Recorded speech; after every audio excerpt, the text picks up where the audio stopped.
Assalamualaikum warahmatullahi wabarakatuh.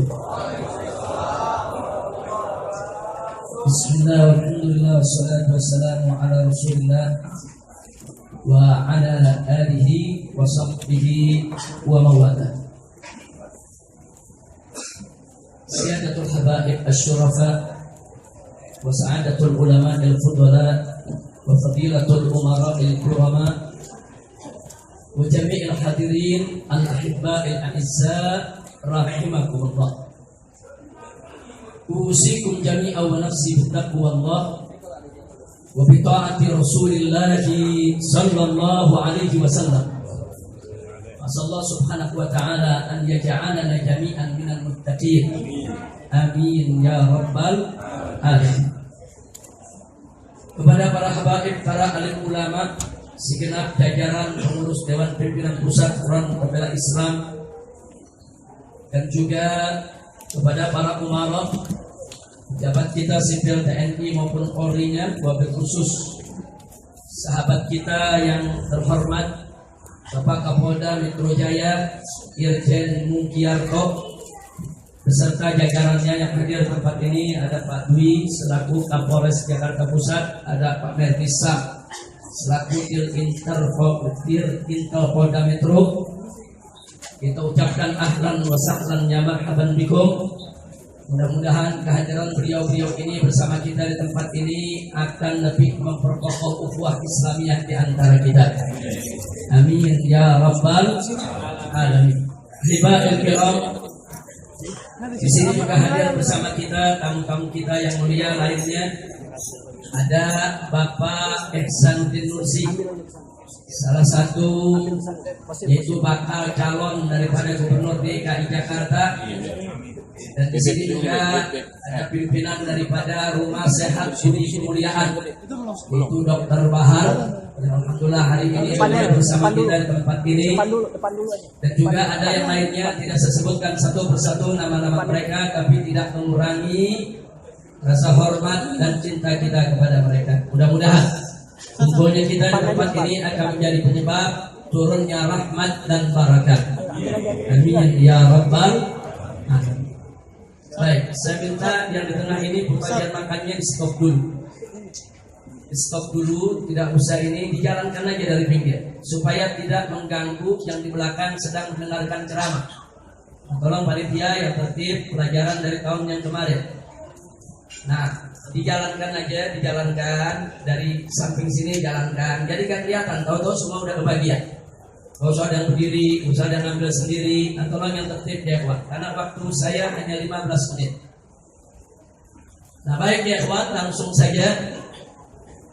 Barusan dalam sambutannya Bapak Kapolda kita mengingatkan kita semua tentang pentingnya kita untuk menjaga, memelihara dan merawat daripada 4 pilar negara. Saya hanya ingin memaparkan yang dimaksud dengan 4 pilar negara yang barusan disampaikan oleh Bapak Kapolda kita tidak lain dan tidak bukan. Yang pertama adalah Pancasila, yang kedua adalah Undang-Undang Dasar 1945, yang ketiga adalah NKRI, yang keempat adalah Bhinneka Tunggal Ika. Nah, yang ingin saya ingatkan, ini ada hal yang menarik. Kalau Indonesia ini ibarat satu bangunan, saudara, tiangnya sudah ada 4 tadi, berdiri tegak. Tapi jangan lupa, tiang-tiang tadi tidak akan berdiri tegak tanpa fondasi, tanpa dasar. Nah, sekarang pertanyaannya, kalau 4 pilar negara sudah sama kita kenal, sudah merupakan kewajiban kita untuk menjaganya, lalu apa gerangan yang menjadi fondasinya, dasarnya? Nah, silakan kita buka di Muqaddimah Undang-Undang Dasar 1945, yaitu pada pasal keempat dinyatakan bahwa negara Republik Indonesia berdasarkan ketuhanan yang Maha Esa. Dan itu diulangi kembali pada batang tubuh Undang-Undang Dasar 1945 pasal 29 ayat 1. Di situ disebutkan bahwa negara Indonesia berdasarkan ketuhanan yang Maha Esa. Artinya dasar negara Republik Indonesia ini tidak lain dan tidak bukan adalah ketuhanan yang Maha Esa. Itu ditegaskan dalam Muqaddimah Undang-Undang Dasar 1945 dan ditegaskan dalam batang tubuh Undang-Undang Dasar 1945 pasal 29 ayat 1. Nah, sekarang yang jadi pertanyaan, siapa yang dimaksud dengan ketuhanan yang Maha Esa? Kembali kita lihat dalam Muqaddimah Undang-Undang Dasar 1945 pasal ketiga. Di situ disebutkan siapa sih Tuhan yang Maha Esanya bangsa Indonesia? Siapa sih ketuhanan yang Maha Esa dijadikan dasar untuk kita bernegara? Disebutkan dalam Muqaddimah Undang-Undang Dasar 1945, yaitu daripada paragraf yang ketiga, atas berkat rahmat Allah yang Maha Kuasa. Ditulis dalam Muqaddimah, ditulis dalam Undang-Undang Dasar bahwa Tuhan yang Maha Esa yang kita maksud adalah Allah yang Maha Kuasa. Ini kita bicara sangat konstitusional. Ini kita bicara legal formal, bukan klaim mengklaim ya ikhwan. Nah, maka itu saya katakan sekali lagi, kalau begitu dasar negara Republik Indonesia tidak lain dan tidak bukan adalah ketuhanan yang Maha Esa. Dengan kata lain, dasar negara kita adalah tauhid. Ini negara tauhid yang berdiri atas dasar ketuhanan yang Maha Esa. Ketuhanan yang Maha Esa yang dimaksud adalah Allah yang Maha Kuasa. Allah yang Maha Kuasa tidak lain dan tidak bukan adalah Allah yang Maha Esa, satu-satunya Tuhan yang berhak disembah oleh seluruh umat manusia, dan itu Tuhan kita semua. Alhamdulillahirabbil alamin. Artinya saudara, tegaskan kembali dalam kehidupan kita berbangsa dan bernegara, tancapkan dalam jiwa kita, tancapkan dalam hati kita, Indonesia ini bukan negara tauhid, Indonesia ini bukan negara kafir, Indonesia ini bukan negara musyrik, Indonesia ini bukan negara iblis, Indonesia ini bukan negara setan, tapi Indonesia adalah negara yang berdasarkan tauhid la ilaha illallah. Sekarang saya mau tanya semua yang hadir saudara, ketuhanan yang Maha Esa, siapa Tuhan yang Maha Esa? Allah. Jawab semua yang kompak, siapa Tuhan yang Maha Esa? Allah. Siapa Tuhan yang Maha Esa? Allah. Siapa Tuhan yang Maha Esa? Allah. Apa ada Tuhan lain yang Maha Esa selain Allah? Apa ada Tuhan lain yang Maha Esa selain Allah? La ilaha illallah. Maka itu berulang kali dan berulang kali Front Pembela Islam sejak kelahirannya sampai hari ini, manakala kami mendatangi instansi-instansi pemerintah, khususnya legislatif sebagai lembaga negara resmi yang memproduk perundang-undangan, agar jangan sekali-kali mereka mengeluarkan satu kebijakan perundang-undangan yang bertentangan dengan nilai-nilai luhur ketuhanan yang Maha Esa. Dengan kata lain, kalau ketuhanan yang Maha Esa yang dimaksud dengan Tuhan yang Maha Esa adalah Allah, berarti hukum Tuhan yang Maha Esa adalah hukum Allah. Adalah hukum Allah. Maka itu saudara, seluruh produk peraturan dan perundang-undangan di Republik ini, baik yang dikeluarkan oleh eksekutif seperti presiden dan para menterinya, maupun yang dikeluarkan oleh legislatif saudara seperti DPR dan jajarannya dari pusat sampai ke daerah, termasuk segala kebijakan yang dikeluarkan oleh yudikatif sekalipun, tidak boleh bertentangan dengan hukum Tuhan yang Maha Esa, tidak boleh bertentangan dengan hukum Allah Subhanahu wa taala. Allah menyatakan dalam Al-Qur'anul Karim, faqala ta'ala, apa hukmal jahiliyah yabghun, apa hukmal jahiliyah yabghun, wa man ahsanu minallahi hukman lil qaumi yuqinun. Shadaqallahul azim. Tegas Allah nyatakan dalam Al-Qur'an, apa hukmal jahiliyah yabghun, itu mereka-mereka yang enggak mau pakai hukum Allah, mereka-mereka yang menentang hukum Allah, mereka-mereka yang melawan hukum Allah. Apa hukum jahiliyah yabghun? Apakah mereka menginginkan hukum jahiliyah? Apakah mereka menghendaki hukum jahiliyah?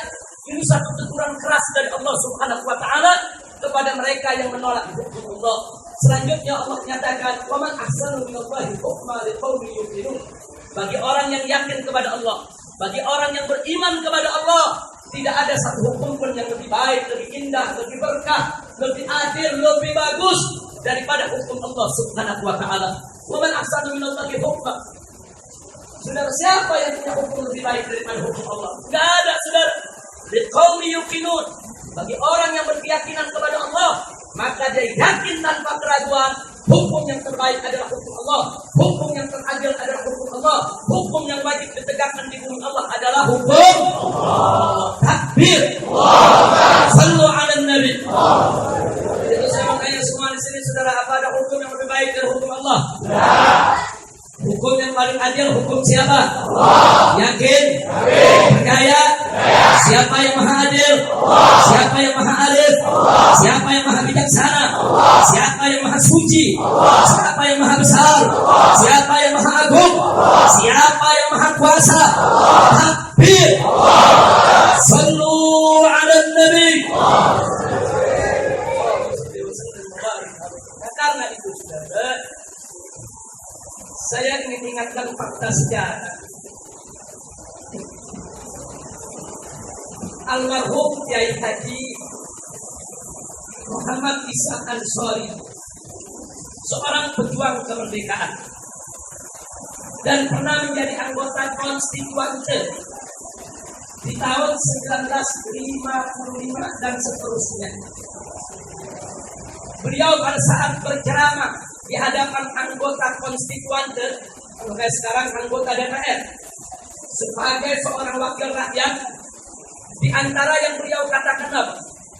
Beliau katakan kepada para penyokong Pancasila, tidak ada jalan lain kecuali harus merelakan Pancasila untuk diasuh dan dirawat dalam perawatan Islam.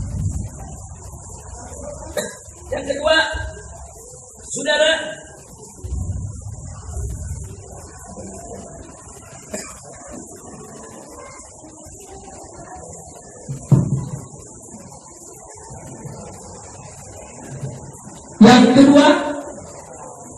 beliau katakan, saudara, bahwa sila-sila dalam Pancasila harus hidup dan bergaul dengan 1001 sila yang ada dalam lembaran ajaran Islam, agar sila-sila tadi tidak terkucilkan. Dan yang ketiga yang tidak kalah menariknya, beliau mengatakan kalau Pancasila tidak dijaga seperti itu, maka Pancasila akan tenggelam, akan ditelan oleh arus komunisme dan imperialisme. Subhanallah. Ini dia ucapkan dalam sidang-sidang konstituante antara tahun 1955 sampai 1959, saudara. Jadi beliau sudah ingatkan dari jauh-jauh hari, saudara, dan akhirnya terbukti. Mari kita lihat pada rezim Orde Lama, saudara, Pancasila dirawat oleh rezim Orde Lama yang menggandrungi pemikiran Marxisme, yang menggandrungi pemikiran Leninisme, yang menggandrungi pemikiran daripada komunisme. Akibatnya Pancasila dijadikan alat politik untuk melindungi lahirnya Partai Komunis Indonesia. Kenapa? Kok Pancasila bisa dijadikan alat politik untuk melindungi PKI ketika itu? Karena rezim yang berkuasa merawat Pancasila, saudara, dengan aroma Marxisme dan Leninisme. Hatta, saudara. Yang kedua, umpam rezim Orde masuk rezim Orde Baru, saudara. Rezim Orde Baru ini beraroma kejawen, saudara. Sangat kuat gerakan kejawen. Akibatnya apa? Pancasila dirawat dengan perawatan kejawen. Akhirnya Pancasila dijadikan alat politik untuk melahirkan aliran kebatinan dan aliran kepercayaan, sampai aliran kepercayaan diakui oleh keputusan MPR RI. Ini penyalahgunaan Pancasila. Kenapa di zaman Orde Pancasila dijadikan alat untuk memayungi komunisme? Kenapa di zaman Orde saudara Pancasila dijadikan alat untuk memayungi aliran kebatinan kepercayaan?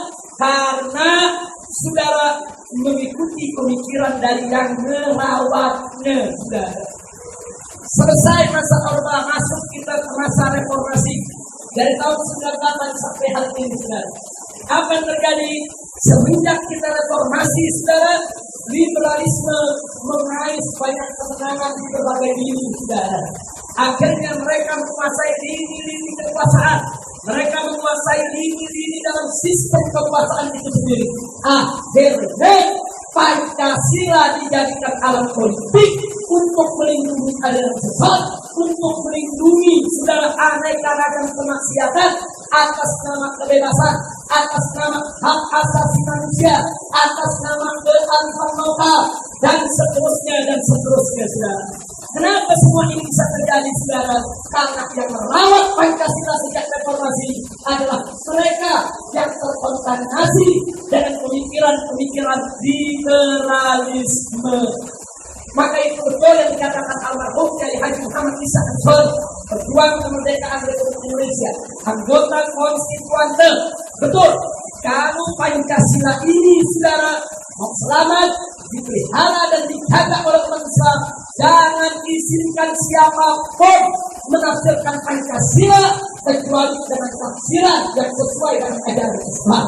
Jangan izinkan siapapun untuk merawat Pancasila, menjaga Pancasila, memelihara Pancasila, kecuali generasi yang betul-betul beriman kepada Allah dan Rasulnya. Jadi jangan asuh rawat Pancasila dengan rawatan di luar Islam, dan jangan pernah maknai Pancasila dengan makna-makna yang bertentangan dengan ajaran Islam. Kira-kira jelas tidak? Paham tidak? Begitu saya bertanya, siap jaga Pancasila dengan Islam? Siap jaga Pancasila dengan Islam? Saudara, Pancasila akan terhormat dan bermartabat manakala dimaknai sesuai dengan aturan syariat, dan Pancasila akan rendah dan terhina manakala dimaknai yang bertentangan dengan ajaran Islam.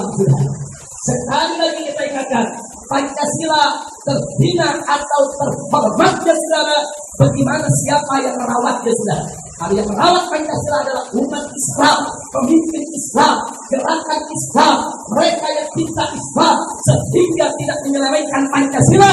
Insya Allah saudara, Pancasila tidak akan pernah bisa lagi dijadikan sebagai alat politik untuk melegitimasi atau melegalisasi segala bentuk kemungkaran dan kemaksiatan. Sekali lagi saya bertanya, kira-kira jelas tidak? Paham tidak? Sebagai penutup saudara, ingat, Islam adalah akidah, Pancasila adalah ideologi.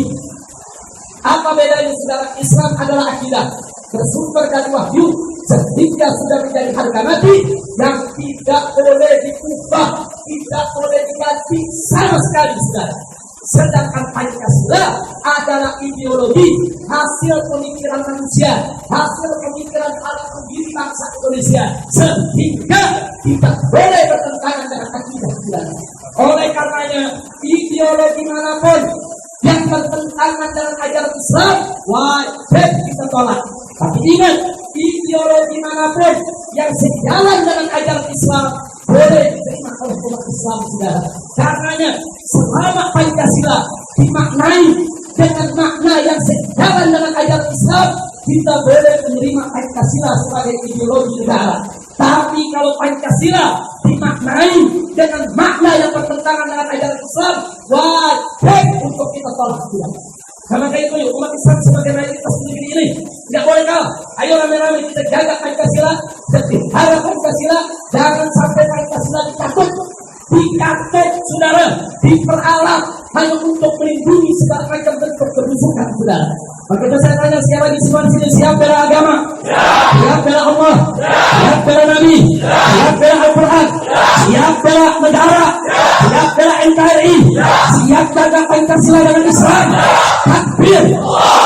Takbir! Sallu ala Nabi. Itulah yang saya sampaikan pada kesempatan hari yang berbahagia ini. Mudah-mudahan kalau kita terus berpegang kepada hal pendidikan rumah Pak Mujarto, Pak Duri, juga Pak Islam, supaya beliau langsung dengar bahwa FPI ini bukan organisasi yang anti Pancasila. FPI tidak pernah anti Pancasila, tapi FPI anti kalau Pancasila diselewengkan, anti kalau Pancasila disalah tafsirkan, anti kalau Pancasila hanya dijadikan alat politik untuk menghantam Islam, apalagi merugikan daripada ajaran Islam yang Itu saja yang ingin saya sampaikan, mudah-mudahan manfaat untuk kita semua. Tingkatkan iman kita, tingkatkan iman kita, dan muliakan akhlak kita. Insya Allah. Nah, pengumuman yang terakhir, insya Allah majelis rutin bulanan di tempat ini akan